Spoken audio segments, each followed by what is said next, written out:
शिवरी की कुटिया में भी भक्ति की लता फैलती है और मीराबाई के महलों में भी भक्ति के फूल खिलते हैं।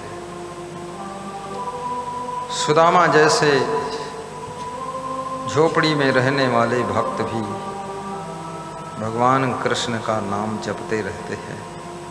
ऐसे हमारे गुरुदेव के प्यारे भक्त सनत कुमार बेरी जी, श्रेया कुमारी बेटी उनकी, जांजगीर चांपा छत्तीसगढ़ से आपने आज अपना यजमान का पुण्य प्राप्त किया है। तीसरे यजमान आप बने हैं। आपको भी व्यास गादी आशीर्वाद दे रही है। धन्य हो सनत बेरी जी। आप इस आश्रम में हर वर्ष आते हैं। वर्ष में 1, 2, 3, 4, 5 बार, जितनी बार संभव हो सके गुरु का दर्शन करना चाहिए। जो लोग दर्शन बंद कर देते हैं, धीरे धीरे उनका मार्गदर्शन भी बंद हो जाता है। धीरे धीरे उनका मन उनको सतमार्ग से भटका देता है। इसलिए गुरु का दर्शन करने से मन की बैटरी रिचार्ज हो जाती है। मन आपको भटका नहीं पाता है। नित्य सत्संग श्रवण करने से आपका मन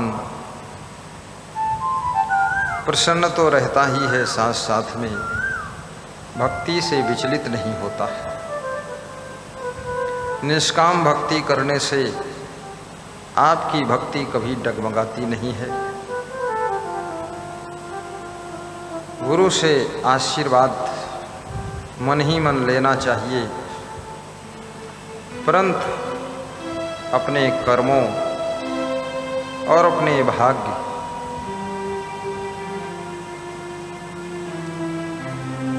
से जो कुछ मिलता है तो गुरु को धन्यवाद देना चाहिए।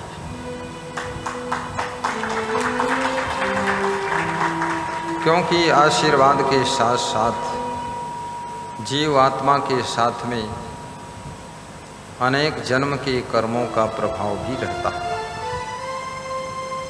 और अनेक जन्म के कर्मों से बनी हुई प्रारब्ध भी साथ में अपनी शक्ति का प्रभाव दिखाती है। उसी बीच में इस जन्म में जब गुरु मिल जाते हैं, गुरु का आशीर्वाद आपके कर्मों के भोग को हल्का तो कर देता है, आपकी प्रबल प्रारब्ध को थोड़ा सा सुखद बनाता है। लेकिन राम भगवान का भी जो प्रारब्ध था उसके अनुसार उनको भी अपने पूर्व जन्म के कर्मों का फल भोगना पड़ा था, परंतु उन्होंने विश्वामित्र से नाराज नहीं हुए थे, ना गुरु वशिष्ठ से असंतुष्ट हुए थे, ना तो अन्य साधु संतों से विमुख हुए थे। वे समझते थे जो कुछ लिखा ललाट में सो हो वही परिणाम। कई बार देखा जाता है बहुत भक्ति करने वाले के घर में भी कोई संतान का जन्म नहीं होता। गुरु भी ताकत लगाता है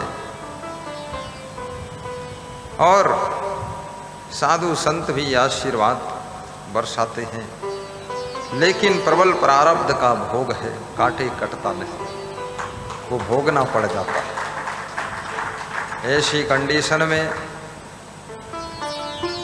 जन्म जन्म के किए हुए कर्म आपके साथ में रहते हैं।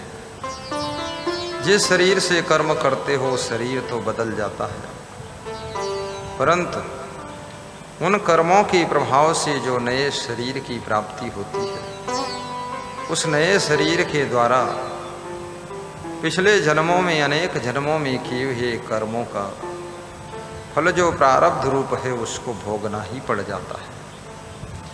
लेकिन वो प्रारब्ध का भोग हल्का हो जाता है, इतना भर हो जाता है, हल्का हो जाता है। परंतु संपूर्ण प्रारब्ध का बदलना, यदि साधारण प्रारब्ध भोग है तब तो वो चेंज पूरा हो जाएगा। लेकिन यदि प्रबल है तो भगवान कृष्ण के भी व्याध नाम की बहेलिया ने बाण मारा था, तब उनकी मृत्यु हुई थी। रामावतार में राम ने वृक्ष की आड़ से बाली को बाण मार करके वध कर दिया था।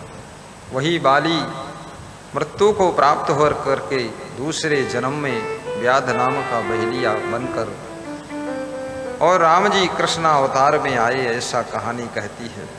अंत में उस बाली की आत्मा ने व्याध बहेलिया का रूप धारण करके कृष्ण भगवान के पैर के तलवे में बाण मारकर उनको भी मृत्यु तक पहुंचा दिया था। तो ये प्रबल प्रारब्ध जो कर्मों के द्वारा संयोजित होता है, इसको भगवान को भी भोगना पड़ा है। इसलिए अपने गुरु से, अपने साधु संतों से राम का वनवास हो गया, लेकिन राम ने फिर भी गुरु विश्वामित्र का, गुरु वशिष्ठ का अपमान नहीं किया, उनको छोड़ा नहीं, क्योंकि वे समझते थे गुरु तो इस जन्म में मिल गए हैं, हमको राह बता रहे हैं, रास्ता दिखा रहे हैं, पर अनेक जन्मों में मेरी आत्मा ने जो जो कर्मों का संग्रह किया है, संचित कर्म जो एकत्र किए हैं, उससे जो प्रारब्ध रूपी शरीर बना है, और उस प्रारब्ध रूपी शरीर के द्वारा कर्मों के फल को भोगने के लिए मैं भी परवश हो गया हूँ, क्या करूँ। इसलिए संत महात्माओं का सत्संग सुनते रहो, धीरे धीरे मन निर्मल होगा, धीरे धीरे कर्म निर्मल होंगे, और धीरे धीरे भावनाएं पवित्र होंगी, और धीरे धीरे प्रारब्ध का जो प्रबल भोग है वो भी कटेगा, संपूर्ण समाप्त होगा, और आपकी जो मन के अंदर भावना है वो भी पूरी होगी। इसलिए लंबी यात्रा कर्मों की है, इस यात्रा को हंसते हंसते पूरा कीजिए। अपने माता पिता को दोष मत दीजिए, दादा दादी को मत कोसिए, और ना तो भाइयों को दोष दीजिए, ये तो अपना अपना प्रारब्ध है।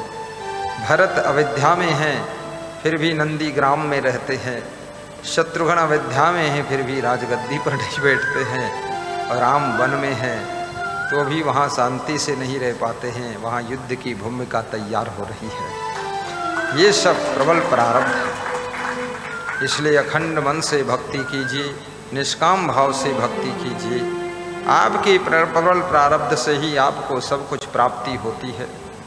ये मकान है, दुकान है, गाड़ी है, लाड़ी है, बाड़ी है, साड़ी है, ये जितना कुछ मिला है आपको, परिवार है, माता पिता हैं, बच्चे नहीं हैं, बच्चे ज़्यादा हैं, बच्चे कम हैं, लड़कियां ही लड़कियां हैं, लड़के ही लड़के हैं, पोती पोती है, पोता पोता है, सब बिल्कुल जीरो है, जीरो से हीरो है, कुछ नहीं है, सब कुछ है। ये सब अनेक जन्म के प्रारब्ध के कर्मों का फल ही है।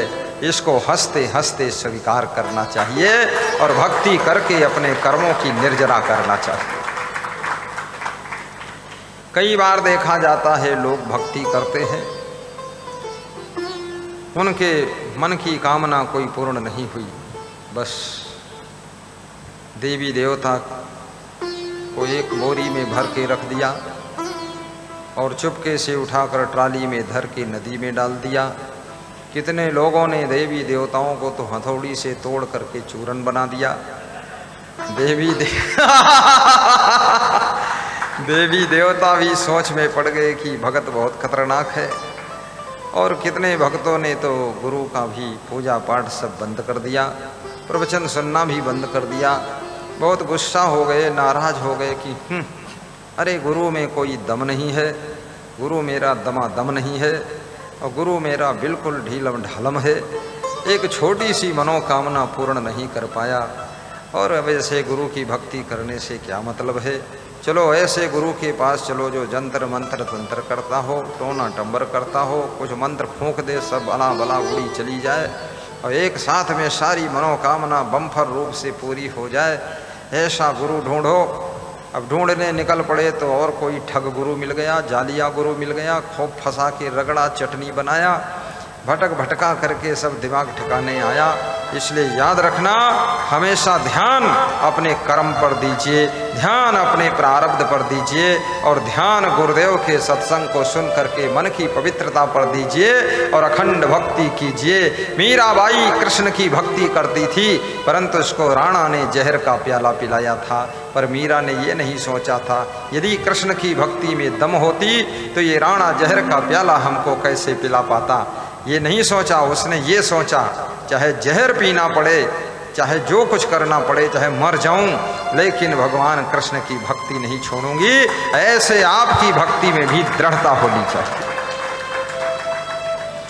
ये डगमग भक्ति, ये भूकंप वाली भक्ति, ये डामाडोल भक्ति, और